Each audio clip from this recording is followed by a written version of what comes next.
Sejarah berdirinya Hizbut Tahrir.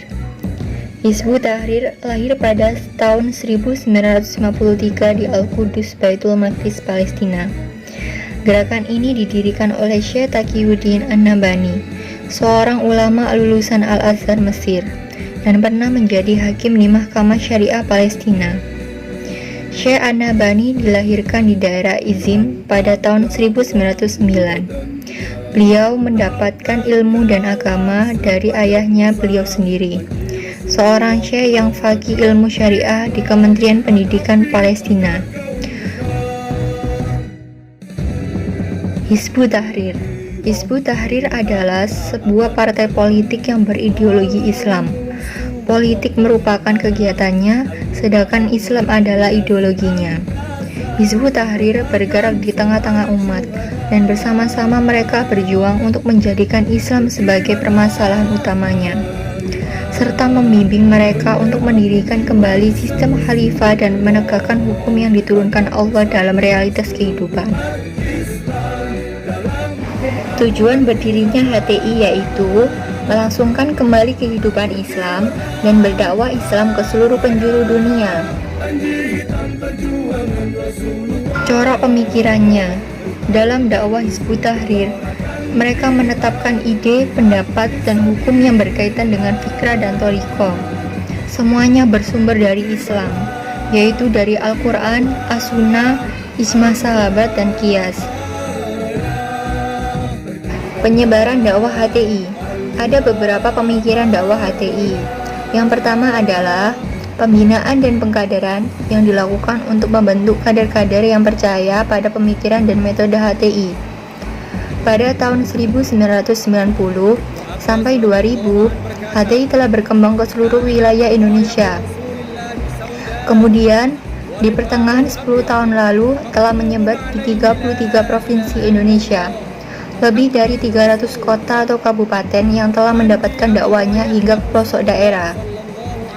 Dakwah HTI terus berlanjut dengan menggunakan berbagai fasilitas media cetak seperti majalah, buletin, dan tabloid yang telah diterbitkan secara keseluruhan untuk melebarkan sayap dakwanya.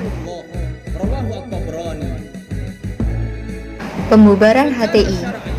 Pemerintah Indonesia telah membubarkan HTI pada tanggal 8 Mei 2017 dengan alasan paling utama adalah bertentangan dengan Pancasila dan konstitusi, mengancam ketertiban masyarakat, dan juga membahayakan keutuhan negara.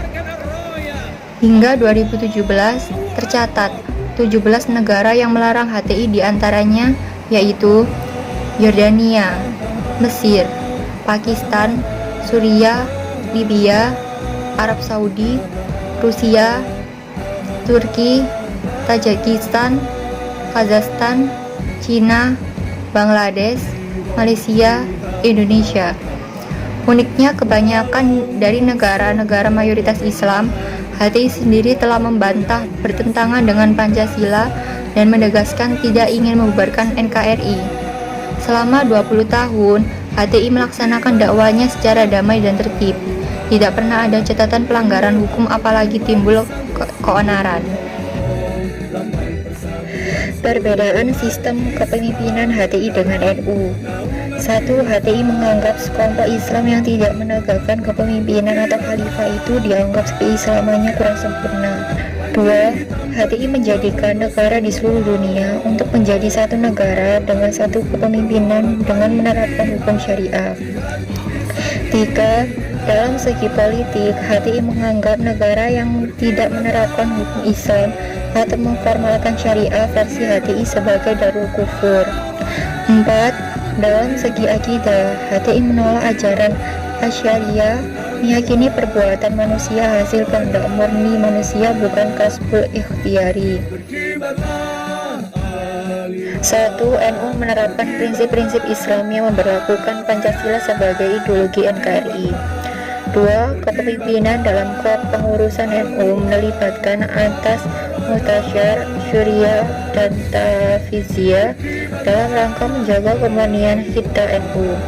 3. Dalam segi politik, NU mengakui NKRI yang berdasarkan Pancasila dan Undang-Undang Dasar 45 sebagai Darussalam menerima demokrasi sebagai sistem politik yang sah, mengakui NKRI sebagai bentuk negara yang syar'i. 4. Dalam segi akidah, NU menerima ajaran Asy'ariyah dalam konsep kasbul ikhtiyari, meyakini akan tegaknya khilafah Mahdiyah.